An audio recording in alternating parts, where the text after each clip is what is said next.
BJP का मोरिया बोलने वाला है। देखिए, काट की हांडी बार बार नहीं चढ़ती। जी, अशोक गहलोत, सचिन पायलट, गोविंद सिंह डोटासरा लगातार हरियाणा में डटे रहे। देखिए, देश में और हरियाणा में बीजेपी नॉन स्टॉप है और कांग्रेस अब फुल स्टॉप है। उनके दावे महज थे, लेकिन दावों में दम नहीं था, दावे हवाई थे। हमारी शैलजा फैक्टर का बीजेपी को फायदा हुआ हरियाणा विधानसभा चुनाव में। बीजेपी अपनी खूबियों पे चुनाव लड़ी थी और खूबियों पे ही जीती है। तो ये जो पासा पलटा, ये हुआ क्या? भारतीय जनता पार्टी ने नारे नहीं लगाए, कभी दावा नहीं किया, जमीन पर उतारा।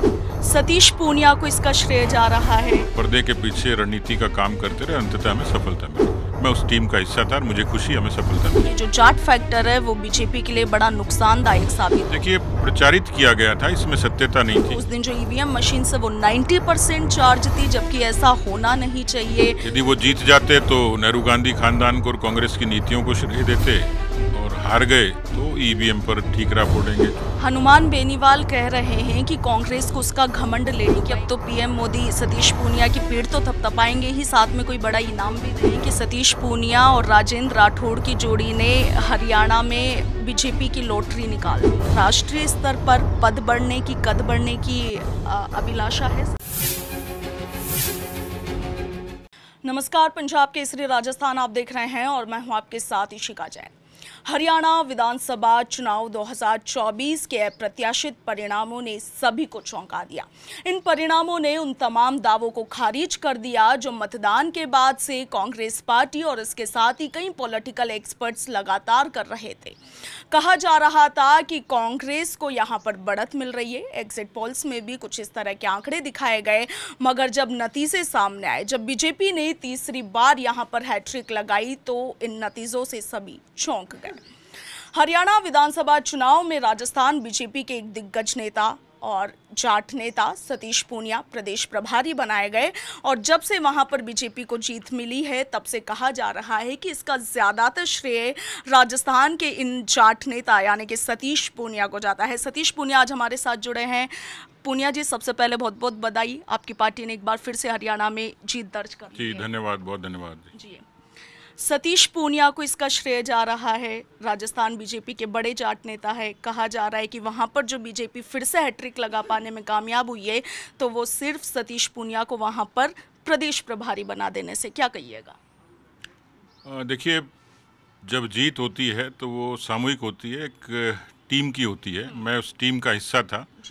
मुझे खुशी है कि पार्टी ने जो जिम्मेवारी दी और उसको हम लोगों ने सफलता तक पहुंचाया। तो इसमें मैं मानता हूं कि जो बड़ी भूमिका प्रधानमंत्री जी, केंद्रीय गृह मंत्री जी और हमारे राष्ट्रीय अध्यक्ष जी, तीनों की ही टीम ने हमें एक इस तरीके का निर्देशन दिया, मार्गदर्शन दिया, जिसको हमारे चारों प्रभारियों की टीम ने हरियाणा की टीम के साथ मिलकर, वहाँ के अध्यक्ष हैं, मुख्यमंत्री, पूर्व मुख्यमंत्री, संगठन मंत्री, इन सभी के साथ मिलकर हम लोगों ने एक समन्वित रूप से काम किया। तो मैं मानता हूं कि ये टीम की जीत है। मैं उस टीम का हिस्सा था और मुझे खुशी, हमें सफलता मिली। लेकिन पूनिया जी, दावे कुछ और किए जा रहे थे। कांग्रेस को जो नेता है, या राजस्थान के नेताओं को ले लीजिए, अशोक गहलोत, सचिन पायलट, गोविंद सिंह डोटासरा लगातार हरियाणा में डटे रहे। कह रहे थे कि बीजेपी का सुपड़ा साफ हरियाणा से इस बार हो जाएगा, जनता का आदेश कुछ और है, मगर नतीजे कुछ और निकले। ये मैजिक हुआ कैसे? देखिए, देश में और हरियाणा में बीजेपी नॉन स्टॉप है और कांग्रेस अब फुल स्टॉप है।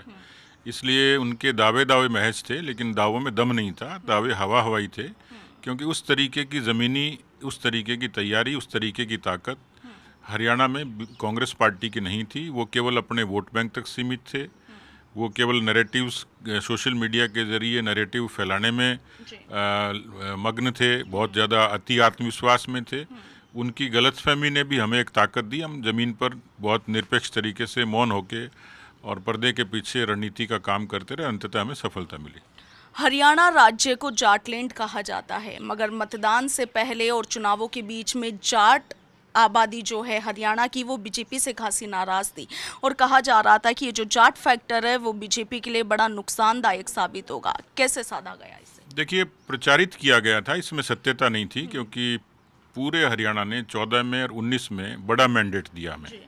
उसमें हर वर्ग की, हर जाति की भूमिका थी और उससे किसान भी अछूते नहीं थे। ये केवल कांग्रेस का प्रोपेगेंडा था और उन्होंने बहुत कोशिश की, अराजकता फैलाने की कोशिश की, भ्रम फैलाने की कोशिश की। जबकि आज भी इतनी सारी प्रतिकूलता के बाद लोकसभा में आंशिक रूप से कांग्रेस भ्रम फैलाने में कामयाब हुई थी, पूरे तरीके से नहीं हुई थी। लेकिन लोकसभा के बाद विधानसभा के इस पूरे अंतर के दौरान कांग्रेस की हकीकत को वहाँ के सामान्य मतदाता ने पहचान लिया कि ये अपनी राजनीति करते हैं, सियासत करते हैं, उनका हित देश के मुद्दों से जुड़ने में है। इसलिए कोई भी देशभक्त कौम देश के एजेंडे पे ही वोट करेगी। और आज का जो कल का जो परिणाम है वो साबित करता है कि बीजेपी को सामाजिक रूप से और भौगोलिक रूप से हर वर्ग का, हर क्षेत्र का वोट मिला है। गोविंद सिंह डोटासरा बार बार कह रहे थे कि इस बार हरियाणा विधानसभा चुनाव में बीजेपी का मोरिया बोलने वाला है। देखिए, काठ की हांडी बार बार नहीं चढ़ती, वो कुछ भी कहें, कुछ भी दावा करें, लेकिन कांग्रेस और बीजेपी के बीच में विचारधारा का बड़ा अंतर है। हम लोग देश के विचारों से मिलकर काम करते हैं, वो एक खानदान के प्रति प्रतिबद्ध होकर काम करते हैं, और उस खानदान की भी नीयत क्या है देश में, ये पिछले 55 वर्षों के राज के बाद देश ने पहचान लिया है। इसलिए कांग्रेस पर लोग भरोसा नहीं करते। कांग्रेस एक किस्म का छद्म आवरण है जिसको लोगों ने नकार दिया। हनुमान बेनीवाल कह रहे हैं कि कांग्रेस को उसका घमंड ले डूबा, एक परिवार के प्रति जो कांग्रेस का उत्साह है वो उसे ले डूबा। ऐसा है क्या? आपको क्या लगता है? देखिए, तो स्पष्ट ही है, कांग्रेस कोई देश में किसी समय मिथक था कि देश पर राज कांग्रेस पार्टी कर सकती है। कांग्रेस में भी नेहरू गांधी खानदान को ये विशेषाधिकार है कि वो राज करेंगे, लेकिन ये धारणा अब धीरे धीरे टूट रही है। पीढ़ी बदल गई, मुद्दे बदल गए, तो इसलिए स्वाभाविक तौर पर नेहरू गांधी खानदान को भी नकारा है, कांग्रेस की नीतियों और विचारों को भी नकारा है लोगों ने। दूसरा, किसान आंदोलन को लेकर के कहा जा रहा था कि बीजेपी को बड़ा नुकसान भुगतना पड़ सकता है, क्योंकि किसान आंदोलन के वक्त देश में जिस तरीके के हालात बने थे वो बीजेपी के पक्ष में तो कतई नहीं थे। और इसके बाद से अब जो चुनाव के नतीजे जब देखे गए तो देखा गया कि कई बड़ी तादाद में जाट वोटर्स ने और किसानों ने भी बीजेपी के पक्ष में मतदान किया है। तो ये जो पासा पलटा, ये हुआ कैसे? देखिए, देश का अधिकांश किसान जो है वो फसल को बोता है, काटता और बेचता है। 3 धारणाओं पे काम करता है। आज़ादी से लेकर आज तक किसानों की सहूलियत के लिए, उनके फसलों की सहूलियत के लिए, उनकी सुरक्षा के लिए, उनके विक्रय के लिए किसी तरीके से कोई काम नहीं किया। अटल बिहारी वाजपेयी थे जिन्होंने केसीसी किसान क्रेडिट कार्ड दिया। अटल बिहारी वाजपेयी थे जिन्होंने फसलों की बीमा योजना लागू करी। उस चीज़ को मोदी जी ने आगे बढ़ाया। प्रधानमंत्री ग्राम सड़क योजना थी जिससे गांव से शहर जुड़े। कुल मिलाकर ये जो सारा रिफॉर्म हुआ, ज़मीन की सेहत कैसी हो इस पर भी चिंता प्रधानमंत्री मोदी करते हैं। बीज से लेकर बाजार तक की व्यवस्था प्रधानमंत्री मोदी करते हैं। तो किसानों के हक की दुनिया की सबसे बड़ी डायरेक्ट बेनिफिट ट्रांसफर स्कीम प्रधानमंत्री किसान सम्मान निधि लागू करते हैं, तो मोदी लागू करते हैं। इसका मतलब किसानों के प्रति भारतीय जनता पार्टी का रवैया स्पष्ट था। भारतीय जनता पार्टी ने नारे नहीं लगाए, कभी दावा नहीं किया, जमीन पर उतारा, और इस वजह से अधिकांश किसान समुदाय का भारतीय जनता पार्टी के प्रति एक भरोसा बढ़ा। वो उस भ्रम से बाहर आए और उन्होंने बीजेपी को मैंडेट दिया। कांग्रेस का आरोप है कि जिस दिन मतगणना हो रही थी तो उस दिन जो ईवीएम मशीन से वो 90% चार्ज थी, जबकि ऐसा होना नहीं चाहिए। और अब वो कह रहे हैं कि चुनाव आयोग में इसकी शिकायत की जाएगी। ईवीएम मशीनों में कुछ तो झोल हुआ है। यदि वो जीत जाते तो नेहरू गांधी खानदान को और कांग्रेस की नीतियों को श्रेय देते, और हार गए तो ईवीएम पर ठीकरा फोड़ेंगे, चुनाव आयोग को शिकायत करेंगे। कांग्रेस की फितरत है, क्योंकि उनको हार पचती नहीं है, सत्ता से बाहर उनको तकलीफ होती है, इसलिए वो कुछ भी कहें। अब बैटरी का बहाना कर रहे हैं, लेकिन मुझे लगता है कांग्रेस की खुद की बैटरी डाउन हो गई। अच्छा, सतीश पूनिया के समर्थकों की सोशल मीडिया पर कमेंट्स की बाढ़। आपके समर्थक कह रहे हैं कि अब तो पीएम मोदी सतीश पूनिया की पीठ तो थपथपाएंगे ही, साथ में कोई बड़ा इनाम भी देंगे। देखिए, मैं पार्टी का सामान्य कार्यकर्ता हूं, और पार्टी ने मुझे राजनीति में उतरने से लेकर आज तक जो दिया है मेरे लिए बहुत है। मान सम्मान दिया, मेरा नाम है, मुझे प्रतिष्ठा दी। तो एक सामान्य कार्यकर्ता के लिए मैं संतुष्ट हो सकता हूं कि मुझे पार्टी जो भूमिका देती है मैं ईमानदारी से करता हूं, परिणाम की परवाह के बगैर करता हूं। लेकिन मैं इस बात से इतना संतुष्ट हूं कि आज जो भी मैं हूं पार्टी की वजह से हूं। पार्टी ने मुझे पर्याप्त मान सम्मान दिया है। आपके कुछ समर्थक ये भी कह रहे हैं कि सतीश पूनिया और राजेंद्र राठौड़ की जोड़ी ने हरियाणा में बीजेपी की लॉटरी निकाल दी। देखिए, वो वरिष्ठ और सम्मानित नेता हैं, उनका एक अपना अनुभव है, और एक ज़िले में उनका उपयोग हमने हिसार में किया, वहाँ पार्टी ने अच्छा प्रदर्शन किया। और वो मैंने कहा कि एक व्यक्ति अकेला कारक नहीं होता है, सब लोग मिलकर काम करते हैं। तो मुझे राजस्थान से भी एक अच्छी संख्या में हमारे वरिष्ठ लोगों का साथ मिला। राजेंद्र राठौड़ जी थे, अर्जुन मेघवाल जी थे, हमारे गजेंद्र सिंह शेखावत जी थे, पीपी चौधरी थे, ऐसे बहुत सारे लोगों को हमने, स्वामी सुमेधानंद जी थे, तमाम लोग थे जिनको हम लोगों ने उपयोग किया और उन्होंने अच्छा परफॉर्म किया। अच्छा पूनिया साहब, आपसे एक चीज़ और पूछनी थी कि राजस्थान विधानसभा चुनाव 2023 हुए, मगर किन्हीं कारणों की वजह से सतीश पूनिया और राजेंद्र राठौड़ जैसे दिग्गज नेता इन चुनावों में अपनी जीत दर्ज नहीं करा पाए। उसके बाद में यहाँ पर सियासी गलियारों में चर्चा हुई कि सतीश पूनिया और राजेंद्र राठौड़ की जो राजनीति है वो अब गर्त में जा रही है। उसके बाद में आपको हरियाणा में प्रदेश प्रभारी की जिम्मेवारी दी गई और आपने उसे बखूबी निभाया भी है। अब पार्टी स्तर पर, राष्ट्रीय स्तर पर पद बढ़ने की, कद बढ़ने की अभिलाषा है सतीश पूनिया को? अभिलाषा तो कोई नहीं है, पार्टी जो भूमिका देगी उसको काम करेंगे। रही व्यक्तिगत हार जीत की बात, तो रामायण का एक प्रसंग है कि भगवान राम का पत्थर भी समुद्र में तैरा नहीं था, हनुमान जी का तैर गया था।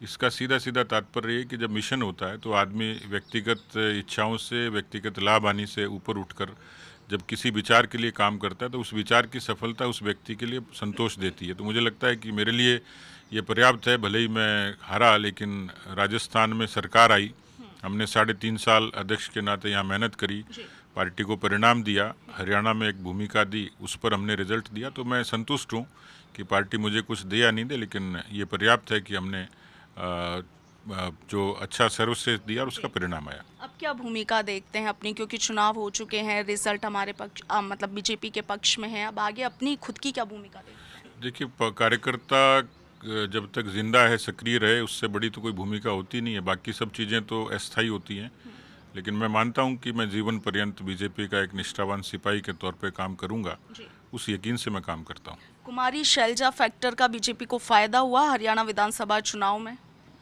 बीजेपी अपनी खूबियों पे चुनाव लड़ी थी और खूबियों पे ही जीती है, लेकिन उससे जुड़े हुए कुछ सहायक मुद्दे होते हैं। तो कांग्रेस के भीतर जो विग्रह था उसमें शैलजा भी एक कारक थी, उनका एक अपना समर्थक वर्ग है, उनको एक इच्छा थी कि वो मुख्यमंत्री बने, लेकिन हुड्डा उसमें अड़चन थे, सुरजेवाड़ा उसमें अड़चन थे। तो स्वाभाविक तौर पर यदि कुछ बहुत सारे फैक्टर्स को एनालिसिस करेंगे तो वो भी एक फैक्टर था। अगर सतीश पूनिया, क्योंकि हरियाणा के प्रदेश प्रभारी रहे हैं, आपने ज़्यादा करीब से वहाँ के चुनावों को देखा, यदि आपकी राय जानना चाहें कि कांग्रेस की हार में सबसे बड़े फैक्टर्स क्या रहे तो क्या कहिएगा? उसमें तो खुद कांग्रेस पार्टी है, राहुल गांधी और कांग्रेस की नीतियां हैं, खुद हुड्डा हैं, क्योंकि सबको लगता था कि ये एक तरफा इन्हीं की चलेगी। यही लोग जो 10 साल पहले राज करते थे और हरियाणा में भ्रष्टाचार की, अराजकता की चर्चा होती थी, लोग उससे आशंकित थे। जी। जम्मू कश्मीर में बीजेपी मनवांछित रिजल्ट जो है वो नहीं पा पाई, उस पर क्या कहिएगा? देखिए, जम्मू रीजन में तो पार्टी ने अच्छा प्रदर्शन किया ही है, और घाटी में भी पार्टी ने वहाँ पर काफ़ी संख्या में मुस्लिम उम्मीदवारों को उतारा था, वो काफ़ी जगह रनर अप रहे हैं, अच्छा प्रदर्शन किया है। ये दिगर बात है कि सरकार नहीं बन पाई, उतना बहुमत पार्टी को एक तरफा नहीं आया, लेकिन कश्मीर को ओवरऑल लेंगे तो पार्टी का प्रदर्शन अपेक्षाकृत संतोषजनक था। हरियाणा के प्रदेश प्रभारी और राजस्थान बीजेपी के दिग्गज नेता सतीश पूनिया को आपने सुना। सतीश पूनिया को लेकर के कहा जा रहा था कि हरियाणा में बीजेपी की जीत के बाद पीएम मोदी उन्हें कोई बड़ा इनाम दे सकते हैं। उनके समर्थक यहां तक कह रहे हैं कि अब उनका कद पार्टी लेवल पर बढ़ाया जा सकता है। हालांकि सतीश पूनिया का साफ तौर पर कहना है कि उन्हें किसी तरह की कोई आशंका नहीं है, पार्टी उनके लिए जितना कर रही है वो बहुत है।